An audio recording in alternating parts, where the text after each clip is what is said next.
Good morning, everyone. Hope you can find this video and it's working like it's supposed to.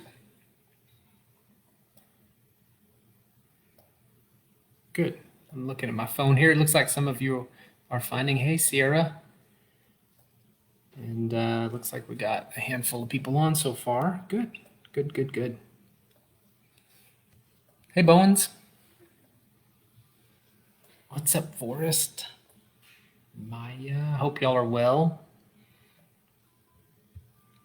Hey, Clark. Hey, Joyce. Janice says I should keep the beard going. Heather hates the beard. I don't know. Maybe it brings so much dignity to me, I think, and gravitas and character. And it's less face to look at. She should like that, but no. But thanks. Happy birthday to Augie. This week is actually Augie's birthday. Yesterday was, so happy birthday, Augie. Hey, Leshbers. Hey, Jeff and Tammy.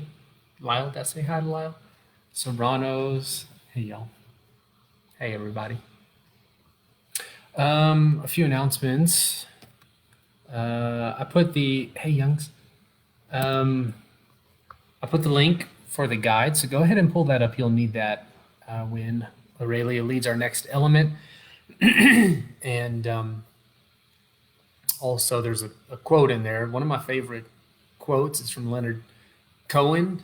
And on that note, Paul, our own Paul, has a T-shirt with that quote on it, and he wears it. And every time it just makes me happy.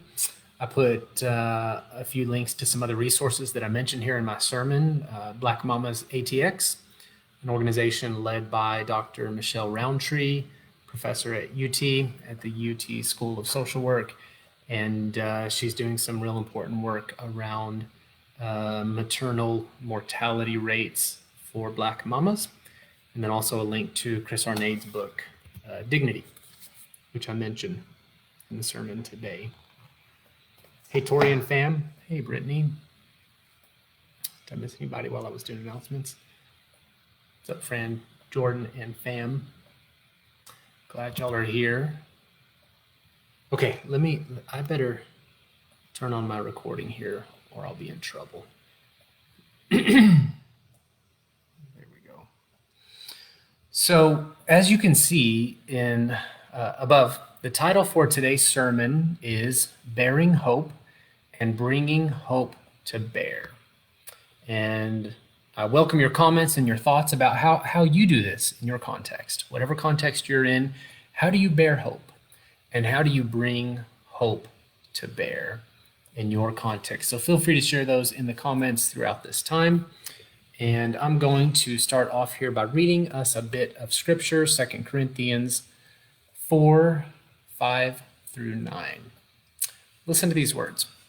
The Apostle Paul writes, "For what we preach is not ourselves, but Jesus Christ as Lord, and ourselves as your servants for Jesus' sake. For God, who said, 'Let light shine out of darkness,' made God's light shine in our hearts to give us the light of the knowledge of God's glory displayed in Jesus." And listen to this part. "But we carry this treasure in jars of clay." We carry this treasure in jars of clay, made of hydrogen, nitrogen, oxygen. There was one more thing Fran said. But we carry this treasure in jars of clay to show that this all-surpassing power is from God and not from us. We are hard pressed on every side, but we're not crushed. We are perplexed, but we're not in despair. We are persecuted, but we're not abandoned. We're struck down, but we're not destroyed. We hear the voice of God in the reading of these sacred words. Thanks be to God. So, how many of you, after hearing those Verses are singing that old Daryl Evans song, I'm Trading My Sorrows, right now. Yeah, me too. That's still in my head. But I'm going to keep it on the inside because I want to retain at least a little touch of dignity and respect during this time. Oh, Fran said I forgot carbon. I knew it was something. I knew it was something. So we've been talking about hope during this year's Easter season. Yes, Easter is a season. It's not just a single day filled with chocolate and bunnies and eggs. Those are all good things.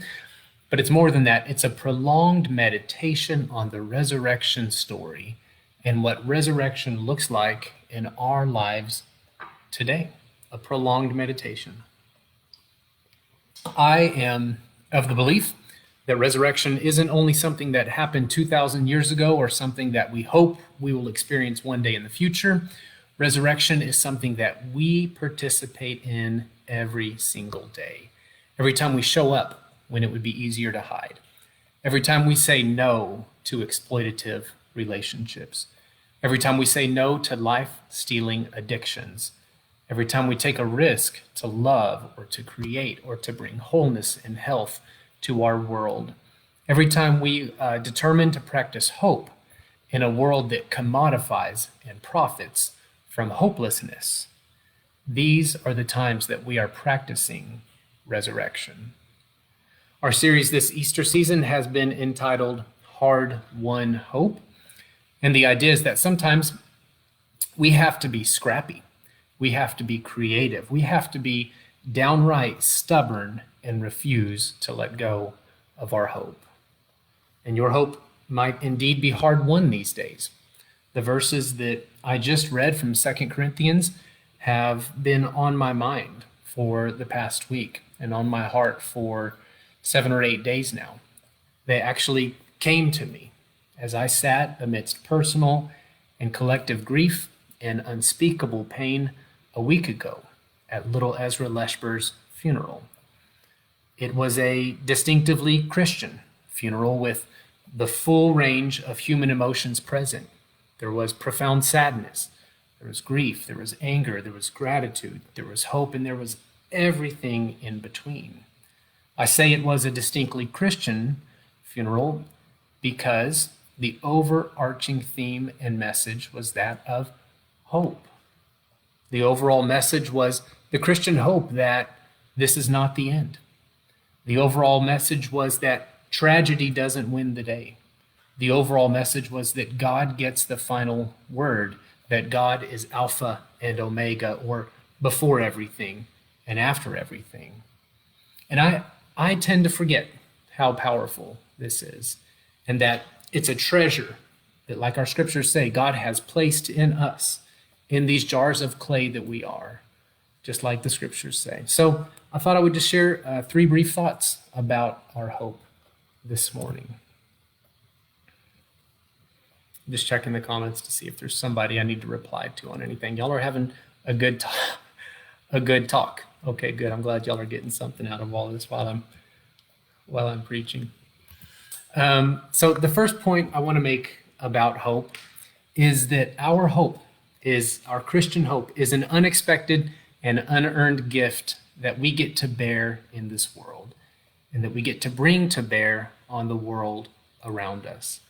It's a unique mission and calling and gift and responsibility that we have as the people of Jesus. Our hope's origin is not in human calculation and deduction and the scientific method. Our hope's origin is not in law. Our hope's origin is not from some royal proclamation or some other hierarchical institution that forces it down on us. Our hope's origin is in the resurrection story of Jesus and the innumerable accounts of resurrection that we see and we participate in every single day. It is a grace, which is to say, we can't muscle it into being. We can't grit our teeth enough to make this hope exist. Instead, it comes to us as an unexpected gift, something we don't deserve or even ask for. It's like manna that falls from heaven. It's new every morning for us to go out and to collect and it brings to life anew our bodies and our minds and our spirits. Our hope is different from the hope described in the psychological research that I've read about hope, where hope is defined as how empowered one feels that they can navigate pathways to accomplish desired goals. That's not a bad definition of hope.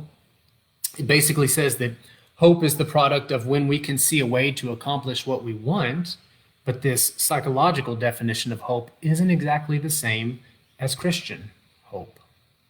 One of my favorite quotes about hope says that hope has two beautiful daughters. Their names are anger and courage.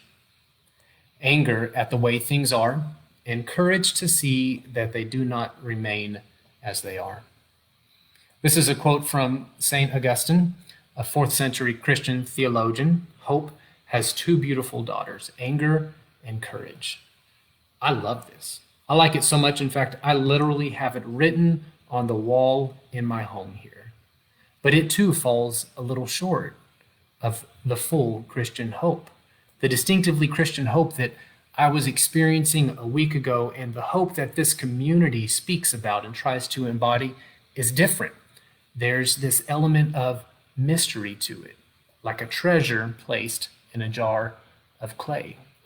It doesn't exactly make sense to our rational minds, which may be why Jesus says it's so hard for the rich to enter into God's resurrection life. It's paradoxical and nonsensical. It's an unexpected place to find something so rare and so powerful in these jars of clay. In his book, Dignity, Chris Arnade, the author, he describes the two Americas of our time. He says there is front row America, which is the America that is filled with those who sat on the front row of classrooms, and then they went on to get the right education, and then they got into the right jobs, and they're doing pretty well, especially during this pandemic where I said pandemic, because they can pop open their laptops and they can keep on working, and everything is really going pretty well for front row America. And he says, but there's also a second kind of America that exists right alongside it, and that's back row America, which is the America that didn't play the education game right and didn't get into the good colleges because maybe they didn't have the right grades, or maybe they didn't have the right connections, or maybe they didn't have the right amount of money or the right lineage they come from, whatever it may be. But this is back row America, and they don't have access to all the privileges that front row America does. It's a really good book. I mean, I encourage you to read it. But Arnade is a self-described atheist who thought that when he started going into all these communities of back row America, he left his Wall Street bond trading job, and he said, I'm just going to go to all the places in America that I'm not supposed to go to, and I just want to get to know people and learn about what keeps them going. And he was so sure that when he did that, he was going to find many people who thought like he did as an atheist. He thought he would find rampant atheism, is what he says, among back row America because of the amount of suffering they experience, because of the way that they have been left behind by so much of society. And he was surprised because instead he found profound hope and faith. He found the embodiment of these verses we're looking at today that say, we're pressed, but we're not crushed. We're perplexed, but we're not in despair. We're persecuted, but we're not abandoned. We're struck down, but we're not destroyed. He found a kind of hope that includes, but it transcends anger and courage. It includes, but it transcends how empowered one feels to navigate pathways to accomplish desired goals. He found this unexpected gift from God placed in very earthen vessels. I mean, most of his subjects, and there's wonderful pictures there's pictures somewhere here, pictures in here as well. Most of the people he interviewed, and that, of course, they agreed to be a part of this, most of them are drug addicts. Almost all of them are. I don't know that I've come across one yet that isn't. These are very earthy vessels, but they contain this incredibly deep hope of God, this treasure that God is going to be with them and protect them and take care of them, because honestly, what else do they have? They would say, there is nothing else that I have. So there's this deep treasure within them. Front row America, where most of us live, we don't really know what to do with that kind of hope.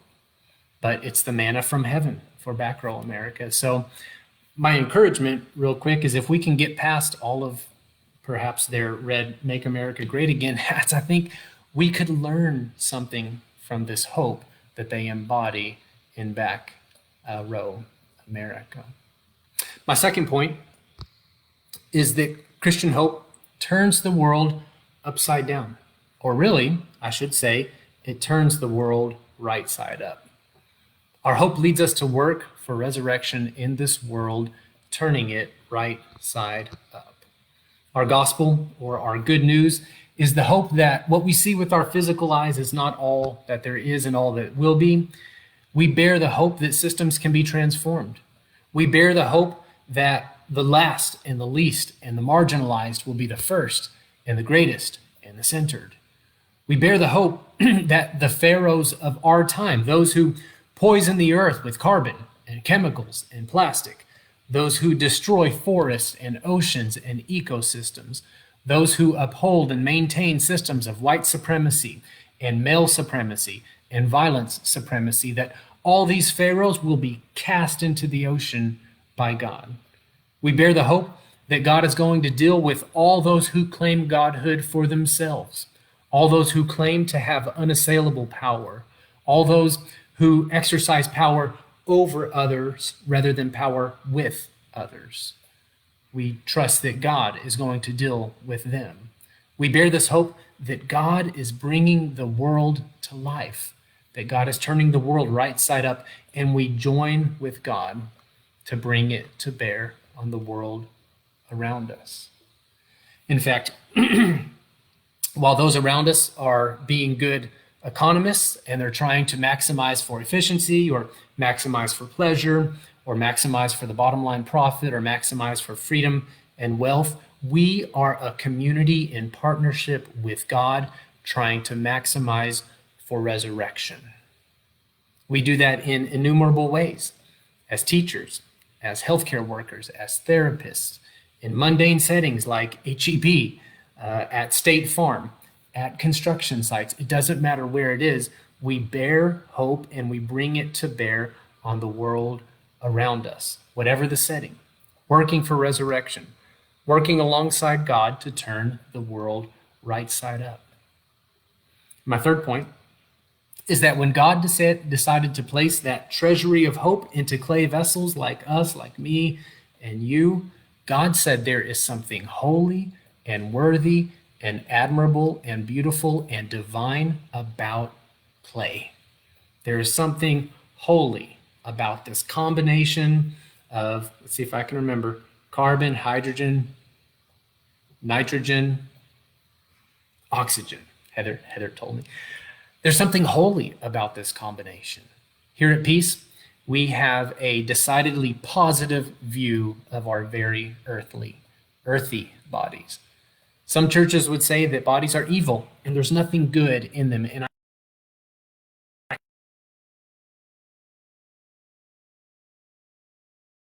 good, and they read the Apostle Paul in that way, and I think they misunderstand the Greek word sarx or flesh, but they would say there's nothing good. And here at Peace we say these bodies, no, these earthy vessels, these jars of clay, there's something holy about these things. We reject that other kind of doctrine that would say the body is bad. And we would say, no, God has filled this with God's Spirit and God's image, and it's holy. And today is a really good day to remember that. Today, in the Christian liturgical year, is the day that we remember Jesus' ascension into heaven. That's what today is about in the liturgical year. This is the day that we remember that Jesus carries his body of clay into the eternal. This very positive view of the body that we carry is really, it's a really old disagreement among Christians. In the early centuries of the Christian faith, there was this big fight about the humanity of Jesus. They wanted to know, was he really human? Some said yes. Some said no. He didn't really have a human body. Some said, we believe he was divine, but was he really human with a real human body with all of its frailties and smells and liquids and solids and just all the stuff that goes with it? And the answer that the church settled on was that whatever Jesus does not take into himself and onto himself does not get redeemed, does not get made holy. And so the church decided collectively that Jesus took every part of humanity onto himself. He was fully human. He took all of the clay parts of who we are and he made them holy, filling every single atom of the human body with God. There's something holy about these earthen vessels, and it should lead us to see that everything that we do to nourish bodies is holy hope work, whether it's breastfeeding, whether it's loading cars at the Round Rock Area Serving Center, whether it's creating policies that help protect life, whether it's cultivating new neural pathways in our brains through education and doing that for others and doing that for ourselves, whether it's teaching jujitsu to your daughter, all of this is holy work because our bodies are holy gifts. This should also lead us to a robust ecology and a robust eco-theology. It should lead us to a robust social justice concern for all humans. This should lead us to a radical pro-life theology and practice, not where we only care about humans while they're still in the womb, but we also care about humans when they're outside the womb, from birth all the way through death. This should also lead us to a special concern for those bodies that suffer disproportionately in our world, such as in Texas, where Black mothers have a maternal mortality rate that's 2 to 4 times higher than white mothers. And even though they make up 11% of the births in our state, they account for nearly 30% of all women in Texas who die from pregnancy-linked complications. You see, God putting God's treasure into jars of clay, like me and you and all of us, it makes all bodies holy, all clay holy. And all the work, however it is that you do to nourish these earthy bodies of ours, is also holy hope work. And I'm incredibly grateful for the way that this community does that work. I know we do it imperfectly. I do it very imperfectly. I know we mess things up, we miss the mark, we misstep, we speak and work for and live our hope imperfectly, but nevertheless, we still speak and work for and live it, believing those Leonard Cohen lines that I put in your guide today: ring the bells that still can ring, forget your perfect offering. There is a crack in everything. That's how the light gets in. Believing our scriptures that say God has placed God's treasure in earthen vessels, like me and you and all of us. So my dear co-conspirators for the earth's wholeness, my dear co-conspirators to bear hope and bring hope to bear on the world around us, may you never stop doing this work of being hope bearers. It is a radical act of worship and subversion, which are two of my favorite ways of bearing hope with you all. I hope you have a wonderful week, and I welcome your continued thoughts about how you are bearing hope in this world. I don't want to engage with them right now. I'm going to let Aurelia jump on and conclude our service, but I'll take a look at those soon. My peace to you all. Love you all.